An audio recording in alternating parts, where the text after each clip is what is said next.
What is architecture? It is a question that goes beyond just buildings and blueprints.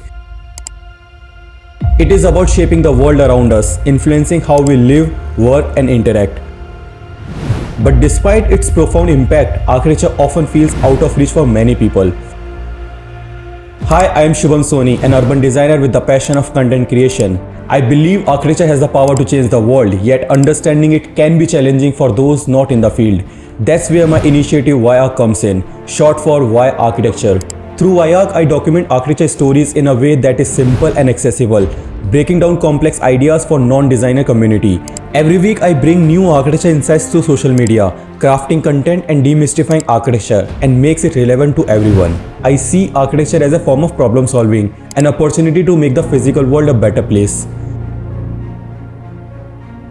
In this modern world, my passion lies in simplifying the complexities of architecture through storytelling. I tell the stories behind projects, concepts, and the creative process that shape our environments. Together, we can push the boundaries of what is possible in architecture, creating new stories that resonate and inspire, leaving a lasting mark in the world.